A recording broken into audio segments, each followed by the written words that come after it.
우리가 구약 성경을 펴가지고 읽으면 이스라엘 역사를 기록한 책이 한 12권 됩니다. 그 가운데서 여호수아도 역사적인 사실을 기록한 성경인데요. 이 여호수아를 한 장 한 장 읽어가다가 가장 우리에게 흥분을 느끼게 하고 정말 신비스럽게 보이는 사건이 하나 나옵니다. 그것이 바로 이스라엘 백성들이 여리고성을 함락하는 이야기, 이 이야기가 기록된 내용입니다. 광야 생활을 40년 동안 하면서 거기에서 태어난 제2세대들이 요단강을 건너와서 이제 여리고 평지에 진을 치고 하나님이 오래전부터 약속하신 가나안 땅, 적각꿀이 흐르는 그 나라를 이제 정복하기 위해서 전열을 다듬고 있었습니다. 그런데 그 가나안 땅에는 부족만 해도 7부족 이상이 되고 왕만 해도 30명이 더 되는 아주 만만치 않는 토족들이 지금 거기에 자리를 잡고 버티고 있습니다. 그 가운데서 가장 먼저 이스라엘 백성들이 참 전쟁을 해서 이겨야 되는 상대가 이 여리고 족속이요, 여리고 성이었습니다. 그러니 처음에 전쟁에서 지게 되면은 사기가 꺾이고 나중에 굉장히 많은 영향을 받게 되죠. 이 첫 번 전쟁이기 때문에 절대절명의 전쟁입니다. 반드시 이겨야 되는 전쟁입니다. 이 전쟁을 지금 앞두고 있어요. 그런데 하나님께서 이스라엘 백성에게 참 묘한 말씀을 하셨습니다. 너희들은 성을 매일 한 바퀴씩 돌아라. 아무 소리도 하지 말고.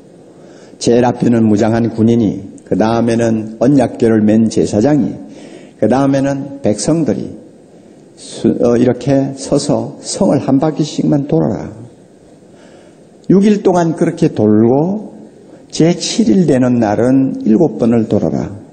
그리고 마지막 7번 돌 때에 제사장이 나팔을 높이 울려서 불면 너희들이 소리를 질러라. 무슨 소리를 지르라고 했는지는 모르겠어요. 그러나 요사에 갔다면 할렐루야 막 그랬겠죠. 소리를 지르라. 그러면 성이 무너져 내리리라. 그럴 때 너희들이 성 안으로 들어가서 그 성을 점령하라. 이게 하나님의 명령이었어요. 여리고성이 얼마나 큰 성일까. 글쎄 저도 성지순례 가가지고 여리고성의 유적을 좀 둘러보았습니다만 그렇게 큰 성 같지는 않아요. 우리가 추측해가지고 성둘레가 한 4km 정도 된다고 합시다. 그러면 4km쯤 되면은 보통 사람들이 걸어서 1시간 걸리지 않아요? 그러면 매일 1시간 돌았다. 그러면은 마지막 날은 7시간을 돈다는 이야기입니다. 그러니까 만약에 8km가 되어서 2시간이 걸리는 거리다. 마지막 날 14시간을 돌고 그 다음에 성이 무너졌을 때 그 성에 들어가서 전쟁을 할 수 있었을까? 아마 그 정도까지는 아니었을 것 같아요. 그러니까 60만 군대가 또 200만이 넘는 이스라엘 백성들이 다 그 성을 둘러싼다면 그냥 돌 것도 없어. 그냥 포위하면 끝나는 건데 아마 특별히 선발된 정예군들이 아마 그 성을 매일 한 바퀴씩 돌았던 것 같아요. 그리고 마지막 날은 7번을 돌았으니까 그저 기껏 해봐야 한 10시간 7번 돌면 한 10시간 이내에 그저 돌 수 있는 거리가 아니었나 이런 생각을 합니다. 그러니까 여리고성의 사이즈를 대충 우리가 짐작을 할 수가 있어요. 그래서 하나님의 명령대로 했더니 진짜 마지막 날 백성들이 할렐루야 하고 소리 지르는 순간 성 모퉁이가 그냥 무너져 내린 거예요. 백성들이 들어가서 그 성을 점령했습니다. 이 성전보가 가나안 땅에 전달되면서 그 가나안에 있는 7부족과 30명이 넘는 왕들의 간담이 녹아내렸어요. 싸우겠다고 하는 어떤 의욕을 상실해버릴 정도로 엄청난 충격을 주었습니다. 이런 이야기를 우리가 성경을 통해 읽으면 우리 마음이 굉장히 흥분을 느끼지 않습니까? 그런데 저는 이 본문 말씀을 얼마 전부터 조용히 묵상하면서 이것은 25년에 이제 한 세대를 마무리하고 또 한 번에 25년 또 앞으로 아니면 250년 앞을 내다보고 새롭게 출발해야 될 사랑의 교회를 위해서 하나님이 주시는 메시지가 담겨 있다. 저는 그렇게 느꼈습니다. 여리고의 기적은 역사적으로 2번 일어나지 않았습니다. 앞으로도 일어나지 않습니다. 딱 한 번 있었던 사건이에요. 그러나 거기에는 영적인 진리가 담겨 있어요. 그래서 그 당시에 여리고성을 정복하던 백성들과 우리 사이에 통하는 것이 있어요.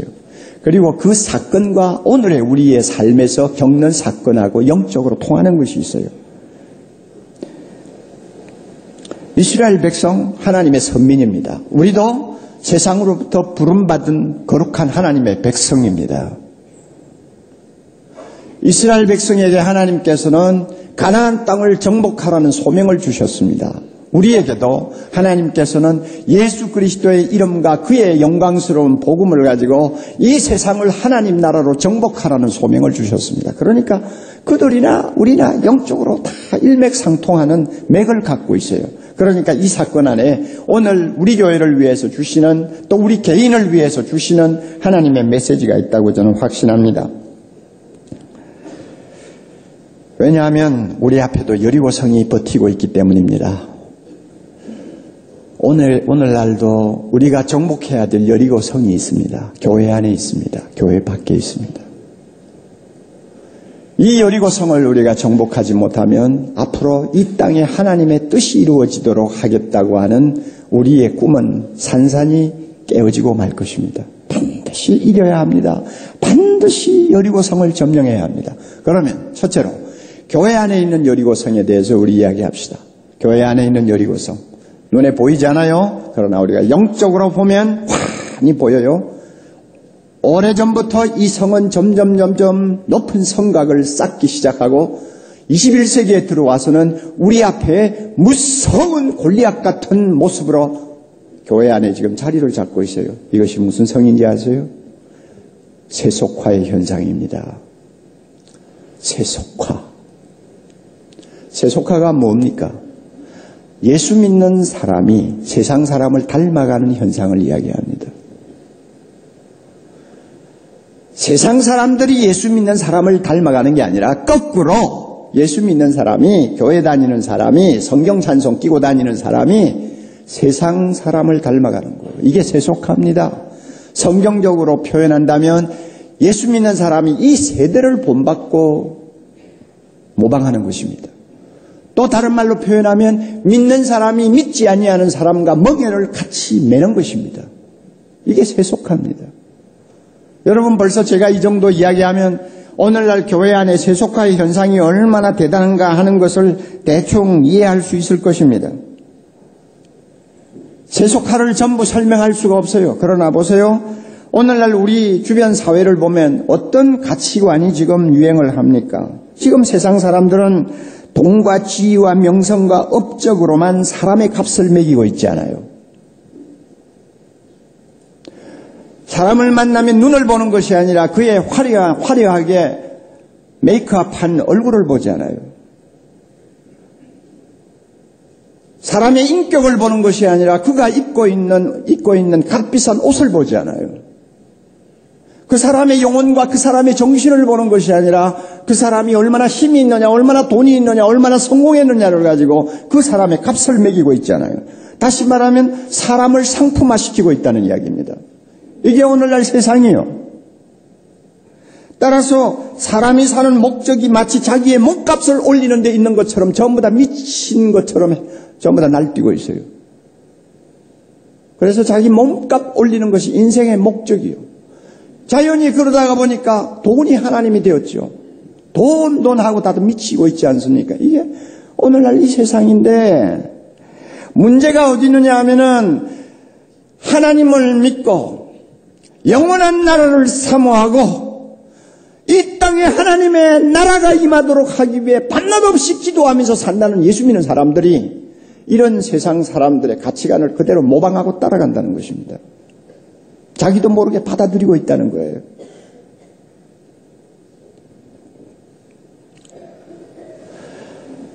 얼마 전에 제가 참 존경하는 어떤 믿음 좋은 분하고 식사를 같이 했습니다. 그분은 평생 대한민국 정부의 대사로서 유럽, 아프리카, 미주, 남미 다니면서 평생 대사로서 생을 보내신 분인데 이제 은퇴를 하셨어요. 그래서 저하고 만나서 이런 이야기 저런 이야기를 나누었는데요. 그분이 이제 한국에 들어오셔가지고 자기 여러 주변의 사람들하고 한번 회식도 하면서 좋은 시간을 가졌는데 그때 단연히 타픽이 뭐였느냐 하면은 윤창열 씨에 관한 사건이었습니다. 한참 그 사람 이름이 신문에 도배질을 할 때니까요. 그 사람이 어떤 사람인지 우리가 잘 알잖아요. 3,000명이 넘는 선량한 시민들의 눈에 피눈물을 쏟게 만든 사람 아닙니까? 자기 하나 잘 살아보고 자기 하나 그냥 벼락부자 되기 위해서 파출소 소장에게 1억이라는 돈을 지어줄 정도로 뇌물을 가지고 온 나라를 그저 흙탕 속에 진흙탕을 만들어버린 정말 인간답지 아니한 파렴치한 존재라는 걸 우리는 잘 압니다. 그런데 그 사람의 이야기가 그 자리에서 사람들에게 관심을 끌었던 것은 그가 교회 집사라는 이야기 때문이에요. 그래서 안 믿는 사람도 있고 믿는 사람도 있으니까 5만 가지 이야기가 다 나왔지 않겠어요? 그런데 이야기가 거의 끝나갈 쯤에 한 사람이 이런 말을 하더래요. 윤창열 씨, 그래도 목사가 아니기에 다행이에요. 자, 이거 정말로 뼈 있는 말인데요. 기가 막힌 소리예요. 내가 그 말 한 사람이 믿는 사람인지 안 믿는 사람인지는 모르지만 이게 뭘 의미하느냐? 오늘 예수 믿는다고 달라진 게 뭐 있냐? 예수 믿는다고 성령 찬송 끼고 다닌다고 이 세상에서 다른 게 뭐 있느냐? 그 이야기예요. 이게 세속화입니다. 이게 세속화요. 여러분, 우리가 2만 불 시대를 놓고 대통령으로부터 다 노래를 부르고 있는데요. 이거 보통 심각한 문제가 아니에요. 보세요. 80년대 미국 경기가 굉장히 나빴습니다. 그러니까 사람들이요, 그 당시에는 신앙의 눈을 뜨고 있었어요. 어떤 조사에 의하면은 80년대에 미국 사람들 신앙 상태를 조사를 했는데 진지하게 신앙생활을 하기를 원하고 또 교회 다닌다고 대답한 사람이 12%였어요. 그런데 90년대 들어와가지고 경기가 살아났잖아요. 살만하거든요. 그러니까 똑같은 질문을 했는데 10년 후에 뭐라고 대답이 나왔느냐 하면 진지하게 신앙생활 하겠다고 하는 사람이 몇 프로 나왔느냐면 반이나 줄어서 6%밖에 안 나왔어요. 유럽 시대 2만 불 시대가 넘어가니까 교회마다 통통 비어버렸어요. 할머니들만 모이고 그렇게 화려하게 지은 교회당은 사람들의 관광 코스가 되어버렸습니다. 우리가 50년대, 60년대, 70년대, 80년대 초반까지 한국 교회가 불티나게 부흥을 했습니다. 온 세계 교회가 선망의 대상으로 보았습니다. 30만 명밖에 되지 않던 교회가 50만 명, 100만 명, 200만 명, 나중에는 500만 명, 그 다음에는 1000만이라는 말을 서슴지 않고 할 정도로 교회가 막 그냥 폭발적인 부흥을 했습니다. 많은 사람, 많은 나라가 부르고했습니다. 이럴 때 미국에 의식 있는 목사들이 한 말이 있어요. 한국교회가 부흥하는 이유가 있다. 너희들 가난하지 않냐? 하나님밖에 찾을 게 더 있냐? 그러니까 하나님 하고 교회를 몰리는 것이지 너희들도 우리처럼 10,000불, 20,000불 시대가 되어가라. 그렇게 부흥하라. 그 예언이 지금 적중하고 있잖아요. 이제 겨우 10,000불 넘어가는 나라에서 지금 사람들이 어떻게 변해가느냐. 예수 믿는 사람들까지 얼마나 세상적인 가치관에 물들어서 돈하며 사람을 인격으로 대우하는 것이 아니라 상품으로 평가하는 무서운 세태가 교회 안에도 만연되고 있잖아요. 이게 지금 세속화란 말이에요. 정말로 우리나라가 20,000불이 되어버린다면, 국민소득 20,000불이 넘어간다면 교회가 통통 비지 않는다고 누가 장담할 수 있어요? 하나님 찾을 이유가 없는 거죠. 이런 교활하고 무서운 세속화를 이기지 못하면 사랑의 교회 내일도 장담할 수가 없고 한국교회 내일도 우리는 기대할 수가 없습니다. 반드시 우리는 이 세속화를 정복해야 합니다.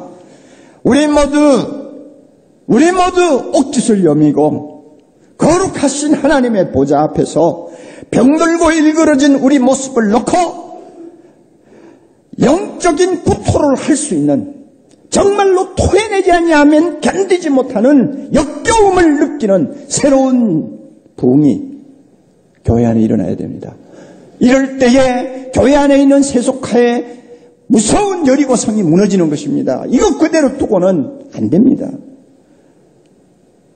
여러분, 경건하게 살고자 하는 자는 핍박을 받으리라고 바울이 디모데서에서 말씀을 하셨는데, 여러분, 핍박이 꼭 예수 믿기 위해서 쫓겨다니고 감옥에 가고 하는 것만 핍박이 아니에요. 돈이 아니면 통하지 않는 이 세상에서 그래도 나는 정직하게 살겠다, 하나님의 말씀대로 살겠다 하는 사람 핍박 안 받아요? 핍박받죠. 성공 못할 수도 있어요. 낙오자가 될 수도 있어요. 가난하게 살아야 될 때도 있어요. 이런 것을 감수하고라도 나는 세상 사람 안 따라간다, 나는 하나님의 말씀대로 거룩하게 살겠다 하는 의지를 가지고 사는 운동이 일어난다면 이 교회에 희망이 있죠. 그렇지 않으면 나중에는 교회 안에 있는 세속화의 바람이 교회를 집어삼키고 말 것입니다. 반드시 우리는 이겨야 됩니다. 또 하나, 교회 밖에 여리고성이 있습니다. 그 여리고성을 저는 사탄의 문화라고 이름을 붙이고 싶습니다. 여러분, 문화가 무엇인지 아시죠? 사사기 시대 사람들은 왕이 없었기 때문에 자기 소견대로, 자기 옳은 대로, 제가 옳다고 하면 그대로 그냥 살았다고 했습니다. 절대적인 어떤 기준이나 진리가 없었다는 이야기입니다. 오늘 우리가 사는 세상이 바로 그래요. 여러분, 가만히 보세요. 이 사회에 절대적인 진리를 인정하려고 하는 사람들이 점점 수가 줄어들고 있습니다. 어떻게 보면은 코너에 몰리고 있어요. 캐캐묵은 인간으로 취급을 받아요. 지금은 내가 옳다고 해서 다른 사람에게 옳다는 말을 할 정도로 인정받을 진리가 없다고 인정합니다. 사람들이 생각해요. 그러므로 무엇이 옳으냐 무엇이 그르냐를 평가할 수 있는 절대 진리를 용납하지 않기 때문에 네가 옳다고 해서 그 옳다는 것을 나에게 강요하지 말라, 이렇게 말합니다. 너에게 옳으면 너에게 옳은 것이지 나에게까지 그 문제가 옳다고 인정될 수는 없다는 거죠.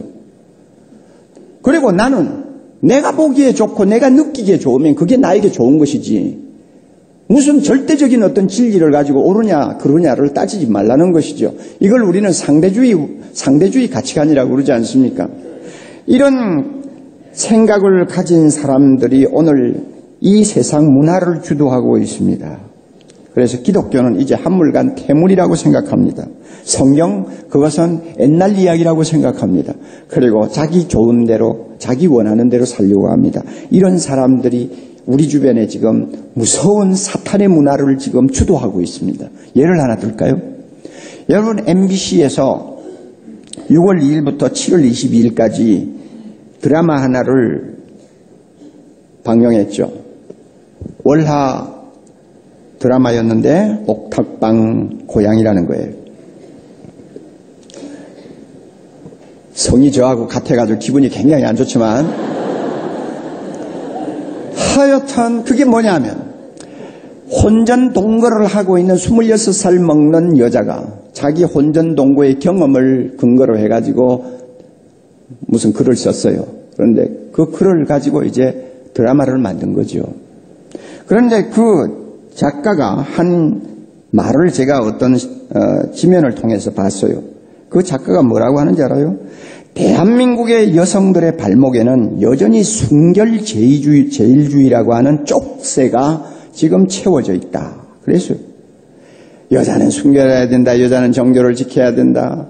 이런 순결주의가 여자들의 발목을 다 잡고 있다는 것이죠.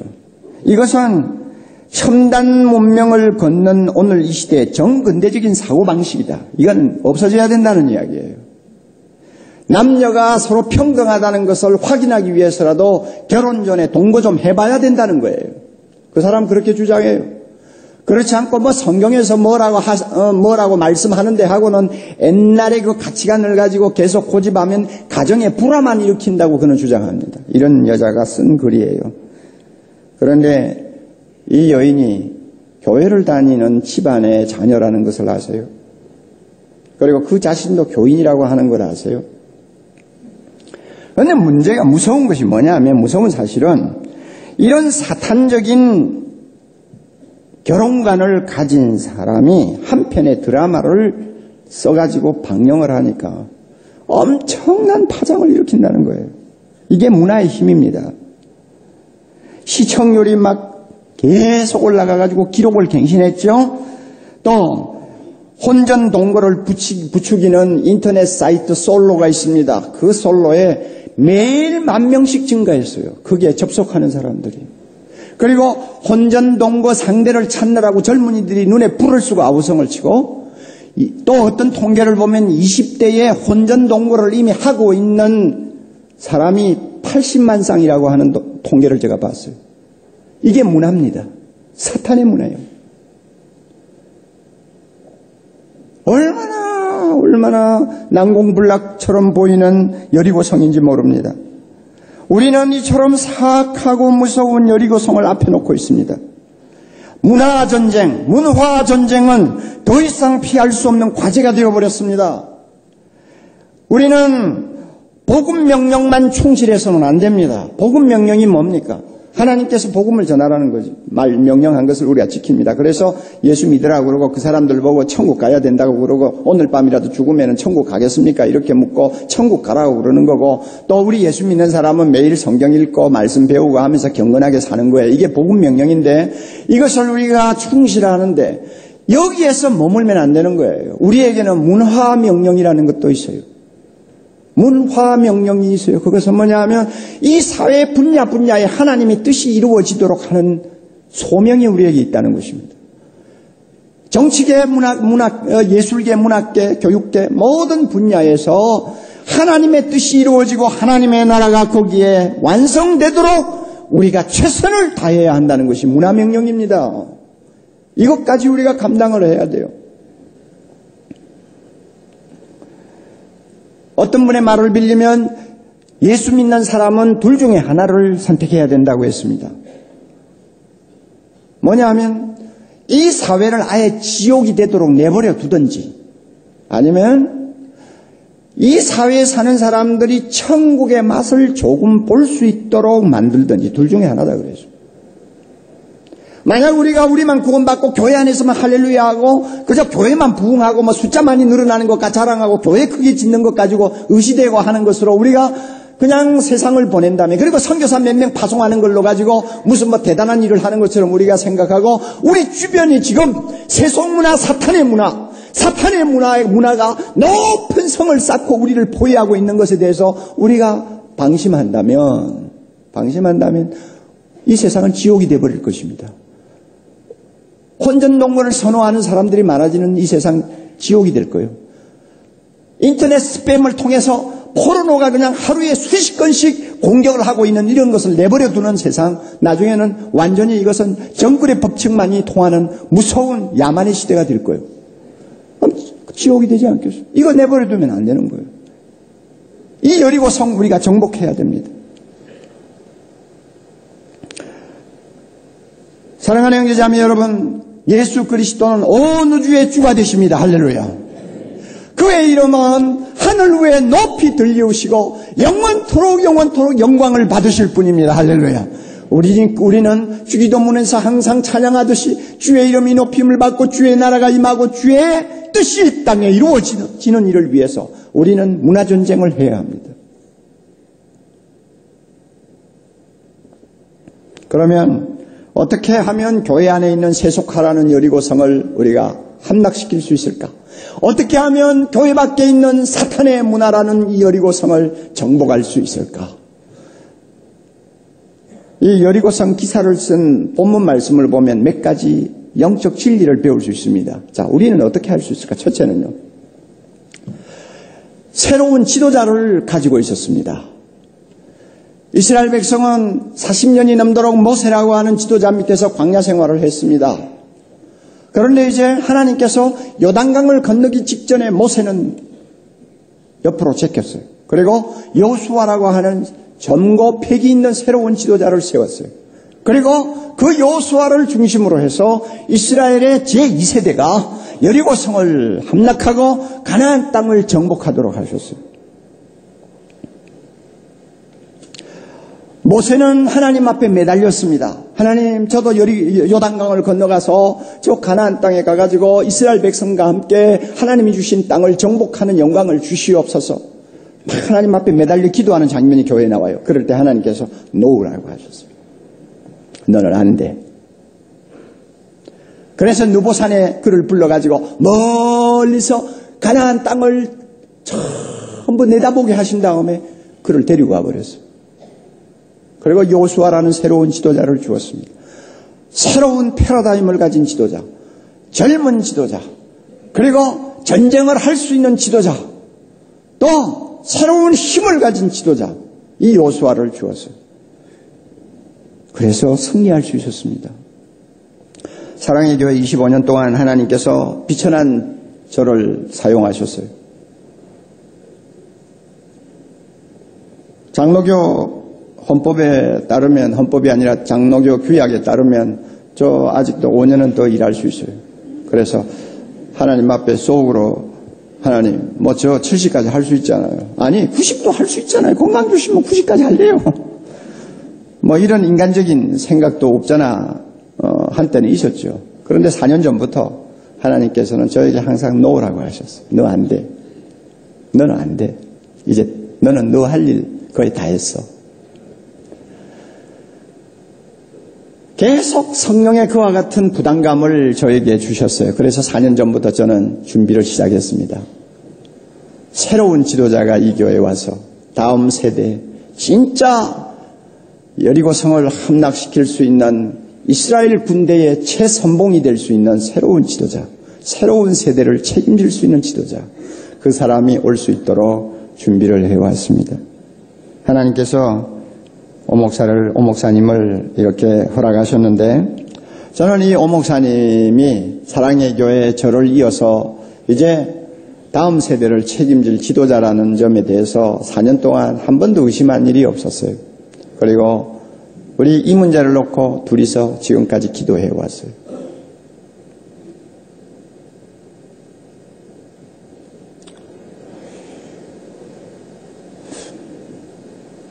저는 오 목사님이 준비된 지도자라고 생각을 합니다.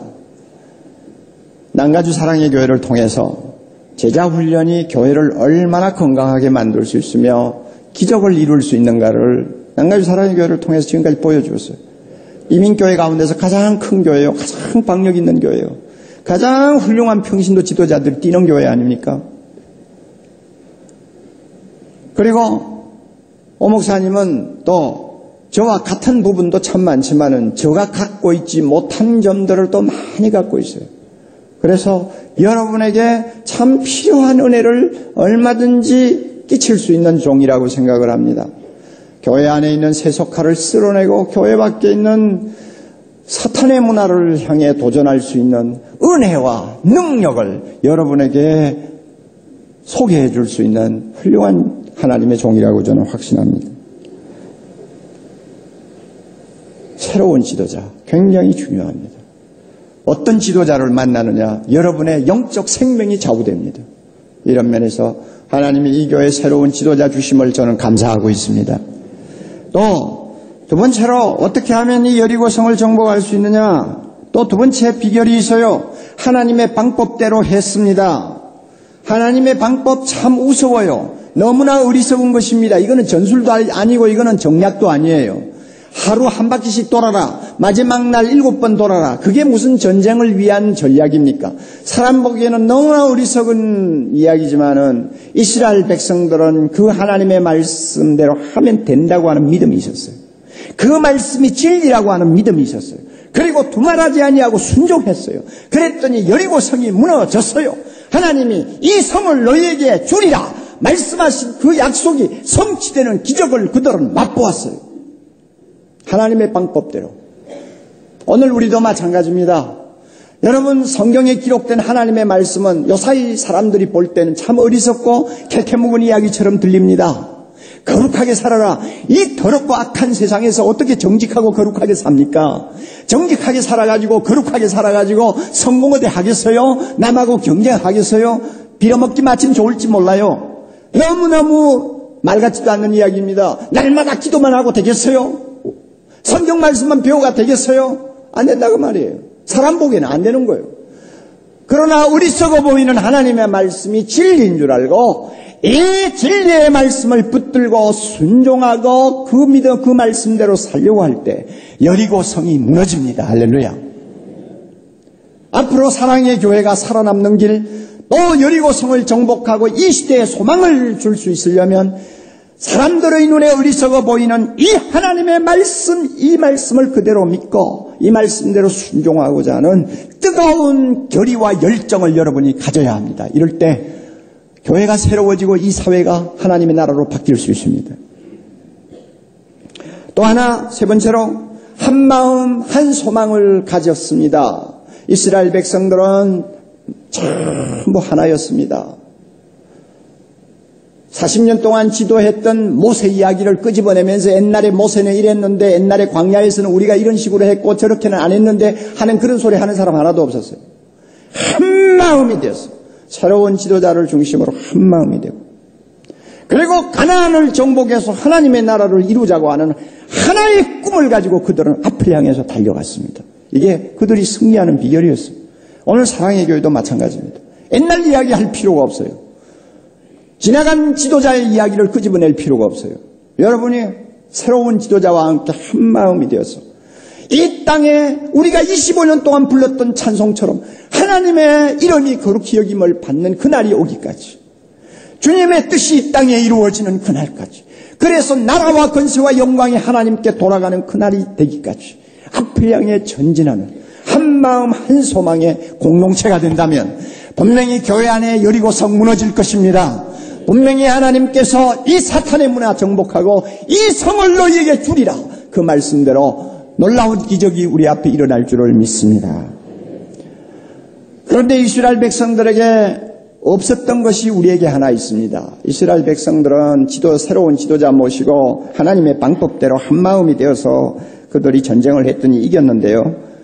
우리에게는 하나 더 있어요. 성령의 기름 부음입니다. 그들에게는 하나님께서 성령의 기름 부음을 주시지 않았어요. 그러나 오늘날 교회는, 오늘날 예수 믿는 하나님의 자녀에게는 성령의 기름 부음을 주셨습니다. 성령의 기름 부음을 주셨습니다. 사랑의 교회 지난 25년 동안 하나님께서 성령의 기름 부음을 주셨습니다. 우리의 가슴을 뜨겁게 하며 우리를 치유하며 우리로 하여금 영의 눈을 뜨게 하시며 우리의 심령에 하나님 나라의 꿈을 갖게 하시느라고 성령의 기름 부어 주셨어요. 이 기름 부음이 이 교회에 있는 줄 믿습니다. 이제 새로운 지도자와 함께 이 교회가 다시 한번 성령의 기름 부음을 받으면 우리를 상대할 수 있는 적은 없습니다.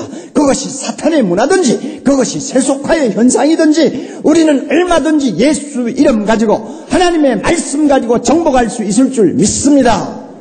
여러분, 뉴욕에 가면 브루클린 태버너클이라고 하는 뉴욕에 있는 교회가 있습니다. 31년 전에 신발라라고 하는 목사님이 그 교회에 갔을 때는 노인 한 20명밖에 안 모이는 교회였어요. 그러나 지금은 6,000명 이상 되는 성도들이 모여서 미 전체에 소문이 난 교회입니다. 여러분, 뉴욕이 어딥니까? 사탄의 문화의 소굴 아닙니까? 그렇죠? 거기는 진짜 교회가 되기가 어려운 데예요. 그런데 그와 같은 역사가 일어나는 이유가 어디 있느냐? 그분의 책을 제가 보았더니 그래요.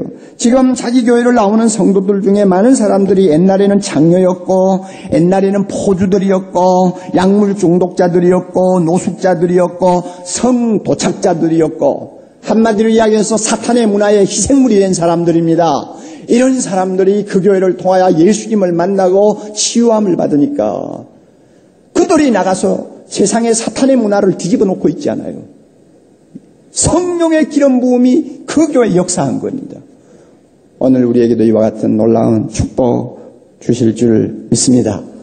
저는 사랑의 교회 내일은 지나간 날보다 더 밝고 더 은혜 충만하고 더 능력이 넘치는 내일이 올 줄을 저는 믿습니다. 하나님께서 이 교회를 통해서 놀라운 영광 받으시기를 바랍니다. 기도하십시다.